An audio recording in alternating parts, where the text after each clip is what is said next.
Well, welcome to another Food, Wine, Pets Travel podcast. I'm Brian Pickering. And I'm Kay Brown. And today we're chatting with Ken Wilson, founder of the Truck Friendly Road Safety Initiative. G'day, Ken. G'day, Brian. G'day, Kay. How's it going in your part of the world, by the way? Where are you? I'm in Bundaberg. A little bit of rain here today, and we might get a bit more over the weekend. Not a great day for sitting under the annex, but still. And not a great day potentially on the roads. Now, this is an area we're very interested in. And of course, Ken, it was just over a year ago that you actually officially launched the Truck Friendly program. And the word is things are really picking up, which is great news. So much so, you decided to create a poll so road users could more easily voice their opinions about some of these ideas of yours to help make our roads safer. So in a nutshell, based on the results so far, do you think you've found many supporters? There's been a lot of support for caravan education. And as you know, at the moment, there's just not all that many options available for people new or even experienced to caravanning. So the poll was a good bit of feedback to make sure that we're targeting the right subjects and also the right people. Okay. Sensational. Good. All right. Well, look, what we're going to do now is briefly look at each of these 6 questions and some of the comments, which are very interesting, by the way. So here goes. Okay, number 1 question was, should anyone towing anything that weighs more than 750 kilos require a towing license? And of course, that usually means caravans, larger boats, horse floats, and that kind of thing. The results were, we had about 50.4% of people said yes, 24.5% said no, 21.6% said maybe, and then we had comments from 8.2% of people. So what's your take on that 50-odd% there, Ken? The subject of should people with a caravan have a towing license comes up quite regularly. And a lot of people they say yes, they should, but when you look into it, it's not as easy as it sounds. And that's probably why we do have that split vote between the no and the maybes, which is sort of reasonably even. Once you say where are you going to cut off to when you need a towing license or not, it becomes a bit of a grey area. The obvious one is the 750 kilo, which is the weight required for a trailer where you need electric brakes or manual override brakes. It does include a lot of other types of trailers like large boats, horse floats, even builders' trailers, etc., etc. So the problems exist in that where we're going to have that cutoff, and that's probably some of the reasoning for the very similar take on no vote and maybes. They're both fairly similar. So it is a very contentious issue, but it's fraught with a lot of different problems to have it implemented. I noticed that some people were talking about the need for all road users to have patience. There are a lot of practical suggestions. Some saying all drivers towing anything at all, and others saying, well, we don't need another test. What about prior learning, or how can we recognise prior learning? Is that good enough in your opinion? Well, why are we asking the question, and why is it coming up all the time? The reason being is because the existing caravanners, etc., have been identified as needing some kind of a license for certain reasons. So that really brings in your experienced drivers. Maybe they're the ones that are being looked at as needing a license, which reasoning behind that is that there should be some kind of extra training. So we've got the issue there where it's not just the experienced ones, but also your learner drivers. So just having it excluding experienced drivers, I don't think is going to solve the problem. We've also got some other comments there where they're saying over 2,000 kilos and other weights instead of just a 750 kilo. The problems you've got there is, as you know, the manufacturers want to sell caravans.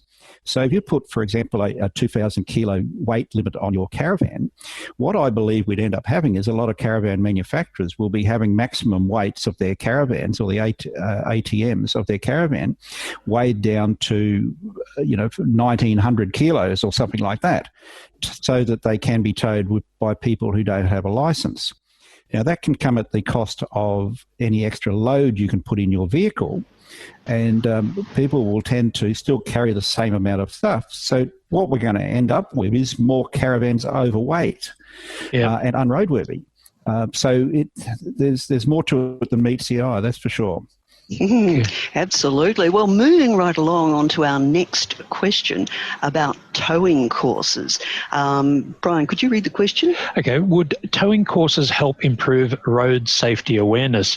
Now, this was quite interesting, the answers on this. We had 81.2% of people saying yes and only 4% saying no. What do you think about that? I think that most people believe that, the towing courses are a great initiative. Now, while we all agree that they should be there, the problem is the cost, and they do cost several $100s. For example, I'm aware that you have done one, Brian. So getting people on limited incomes, like pensioners, etc., to fork out that money to do the towing course is the problem. The suggestion that if you've done a towing course, you get a discount on your vehicle insurance is a good thing, so you can actually compensate that cost back and have a saving over a number of years on your insurance. The other problem you've got, the same as we've got in question one, is where we've got about the towing licence, is are we going to introduce it nationally? And you've got 6 different states, 2 different territories who all can't agree on towing speeds. They can't agree on GVM upgrades and some other factors. So it'd have to come in as a national program. Well, Ken, perhaps given the states are getting together with the federal government at the moment to help sort out things with COVID-19, perhaps that experience might tend to lead them towards thinking of a national solution. A lot of people were also saying they didn't think it would be a great idea to make it compulsory, but benefits outweigh the potential costs. Maybe the states or the insurance companies could help fund it. I think that's a good idea too, in that the insurance companies are the ones who are copping the brunt of any accidents, etc., caravan rollovers and so on and so forth. So I think that there needs to be some kind of compensation in insurance to help fund a lot of these things. It's very interesting, the comments, because there's way too many to even read all of them, but some of them are interesting. One says, I know a friend who did the course and she tows a 2.5-ton caravan. She's hopeless at towing, didn't help her, wasted time for her. And then someone else said, yes, we did one, made us very aware of all the issues re-towing. So, for and against, you're always going to get that. Look, we should move on to the next question, if that's all right. Now, KB, why don't you read this one? Okay, well, we started to touch on it, and it's to talk about speeds on the road. Should there be an Australia-wide maximum towing speed of 100 kilometres an hour? And that certainly got some very interesting results, BP. Yeah, we had 85.3% saying yes and 6.7% saying no. So seems to be a lot of positive thought there, Ken. What do you reckon? That was actually the big surprise of the whole poll. It really surprised me that we had 85% of the population who responded to the poll agreeing on a maximum towing speed. Some actually even suggested a lower speed. Yeah. Of 90 and even some one here on 80 kilometres an hour.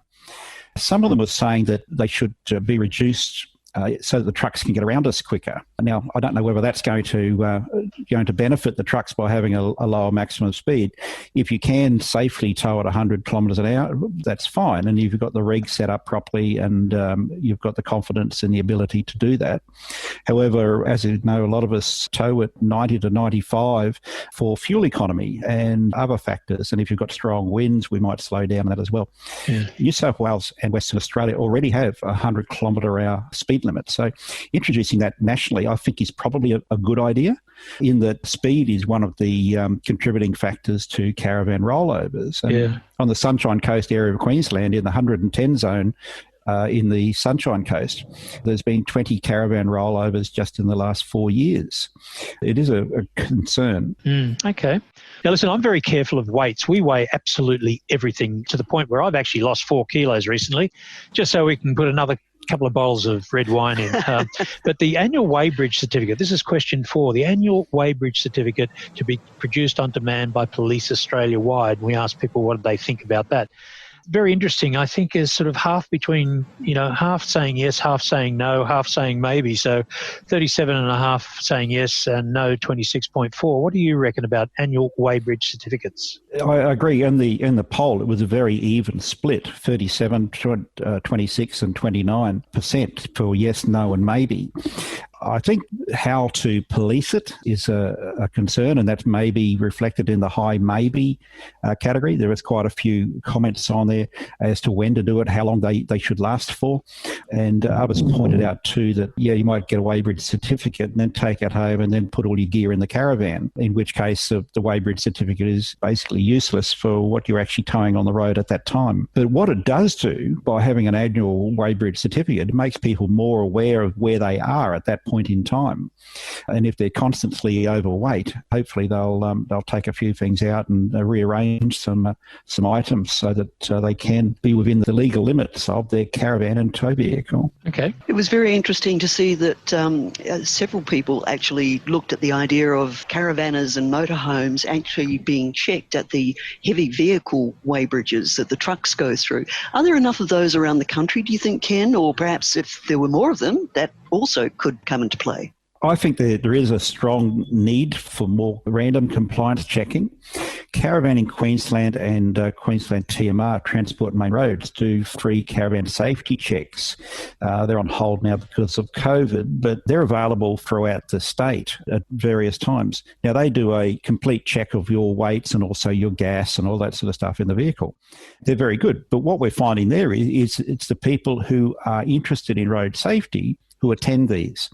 It's not the ones who are on the road doing their trip around Australia fully loaded up with their generators and all that sort of thing. So actually stopping people on the road while they're travelling is a good idea. And there was one out at Gomerri a few months back, and they wouldn't let people proceed until they got their vans down below the legal weights, and that might have included dumping some water or getting friends to come and pick up some other items from their caravans.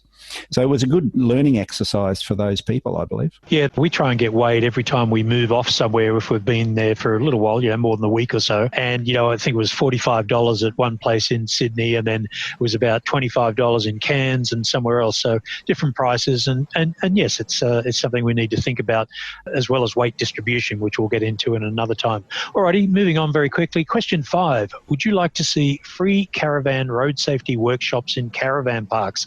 Now, this is one of your initiatives, Ken, and the answers here were 76% said yes, only 4% said no. So what do you reckon about that? It's pretty impressive.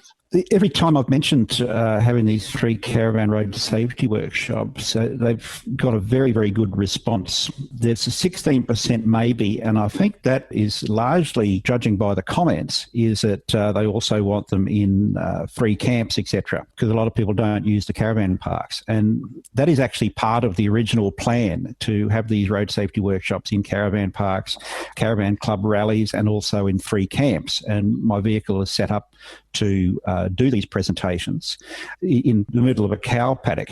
So a lot of the comments there, a lot of those maybes will possibly change over to yes once they realise that the free camps were included in the original plan. Yes, they certainly seem very interested in it, and also at showgrounds as well. People with fifth wheelers said caravan parks often can't have them stay, so they tend to stay in showgrounds. So hopefully you'll be able to trundle into there as well and talk to people there.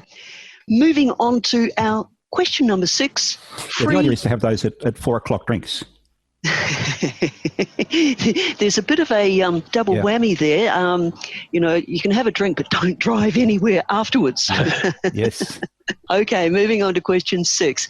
Should there be free internet-based caravan education? And this was really, really interesting. Yeah, we got 83% of people saying yes, and only 2% saying no, and 13% saying maybe. So it seems to be a pretty positive result there. Well, the Truck-Friendly Caravan Road Safety Program is a free internet-based caravan education program in itself, and it comprises of the Facebook page and also the website. Then there's another couple of aspects to the program, but you'll find that the 83% is yes. And I think a lot of that is because there is also already some of that available, and people believe that if you have all the information on the internet, that people are going to look it up. I've found that a lot of people, unless they are reminded or prompted and regularly reinforced through like social media, that they don't search for caravan road safety information. Now, I don't believe that we need more internet-based caravan education websites. We've already got a couple that are just sitting there doing very little. What we need to do is have money spent to grow some of the existing programs like Truck Friendly so that we can upgrade the website, put additional information into it. As you know, I'm just doing this part-time. If I was able to do it full-time, there would be a lot more information that I could put on the website and update it and make it a lot more user-friendly and also get the publicity out there as well. Absolutely, absolutely.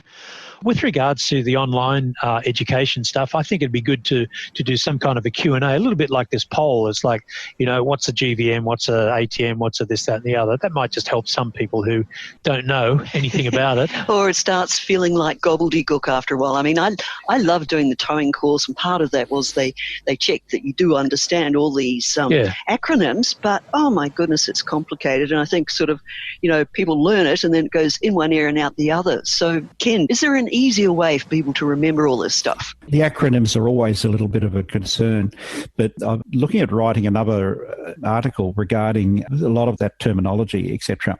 And a lot of people try and overthink it. For example, there's a lot of things that people worry about and they stress about, oh, my caravan wasn't to the tar weight and all that sort of stuff. In my opinion, it doesn't really matter with the tar weight, etc. You can't change it. Now, whether the tar includes the mattress or full tank of water or the gas in the gas bottles doesn't really matter.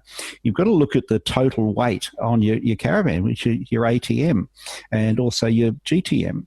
Yep. You can't change the tar, so don't stress over it. So that's one less thing you've got to worry about. So there are articles on the Truck Friendly site regarding all that. So hopefully I'm trying to make it all in plain English so that people can very simply follow what needs to be done. Exactly. Well, look, that's great. And you're absolutely right about those acronyms. Don't get too confused about them. I know what GTM stands for. It stands for Got the Munchies. Yeah. One other concern is that with the free internet-based caravan education, there are sites out there at the moment. There's a lot of social media sites where there's a lot of just wrong information. It is incorrect, and that's the scary part. And you get people on some of these social media sites and they're asking, how do I put a 130-kilo motorbike on the back of my caravan? Yes, the answer is you don't do it. But people are telling them how to do it, etc. People are relying on a lot of these sites for information, and they're incorrect. So we need the reliability in any education programs. Yeah, exactly. All righty. Well, look, that's always going to be the case with social media. I guess you're always going to get that stuff. So you've got to go to reputable sources. And one of those, of course, is at truckfriendly.com.au. Ken Wilson, thank you very much for joining us today to explain the results of your amazing poll. Well done. Thank you very much, and thank you for your support. I really do appreciate it. Pleasure. You're welcome. The invoice is in the mail. No problem.